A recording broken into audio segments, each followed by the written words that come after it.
नमस्कार दोस्तों। आइए सुनते हैं पंचतंत्र की ये ज्ञानवर्धक कहानी, मित्रद्रोह का फल।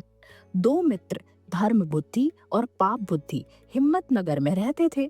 एक बार पाप बुद्धि के मन में एक विचार आया कि क्यों न मैं मित्र धर्म बुद्धि के साथ दूसरे देश जाकर धनोपार्जन करूं। बाद में किसी न किसी युक्ति से उसका सारा धन ठग हड़प कर सुख चैन से पूरी जिंदगी जीऊंगा। इसी नियति से पाप बुद्धि ने धर्म बुद्धि को धन और ज्ञान प्राप्त करने का लोभ देते हुए अपने साथ बाहर चलने के लिए राजी कर लिया। शुभ मुहूर्त देखकर दोनों मित्र एक अन्य शहर के लिए रवाना हुए। जाते समय अपने साथ बहुत सा माल लेकर गए तथा मुंह मांगे दामों पर बेचकर खूब धनोपार्जन किया। अंततः प्रसन्न मन से गांव की तरफ लौट गए।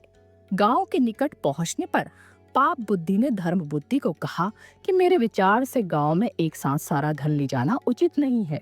कुछ लोगों को हमसे ईर्ष्या होने लगेगी तो कुछ लोग कर्ज के रूप में पैसा मांगने लगेंगे। संभव है कि कोई चोर ही इसे चुरा ले।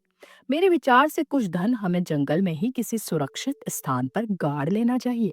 अन्यथा सारा धन देखकर सन्यासी व महात्माओं का मन भी डोल जाता है। सीधे साधे धर्म बुद्धि ने पुनः पाप बुद्धि के विचार में अपनी सहमति जताई।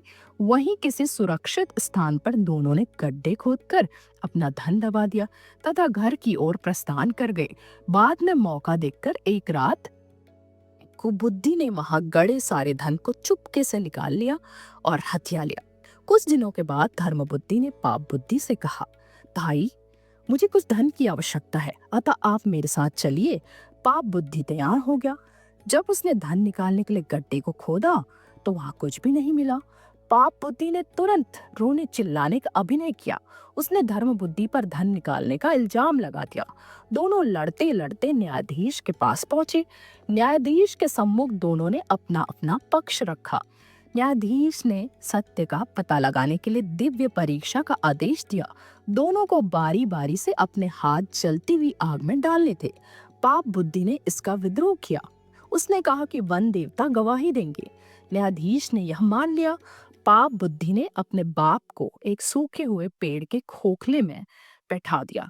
न्यायाधीश ने पूछा तो आवाज आई कि चोरी धर्म बुद्धि ने की है। तभी धर्म बुद्धि ने पेड़ के नीचे आग लगा दी। पेड़ जलने लगा और उसके साथ ही पाप बुद्धि का बाप भी, जो बुरी तरह रोने चिल्लाने लगा। थोड़ी देर में पाप बुद्धि का पिता आग से झुलसा हुआ उस वृक्ष की जड़ में से निकला। उसने वन देवता की साक्षी का सच्चा भेद प्रकट कर दिया। न्यायाधीश ने पाप बुद्धि को मौत की सजा दे दी और धर्म बुद्धि को उसका पूरा धन दिलवाया। तो दोस्तों, इस कहानी से हमें शिक्षा मिलती है, मनुष्य का ये धर्म है कि वह उपाय की चिंता के साथ अपाय की भी चिंता करे।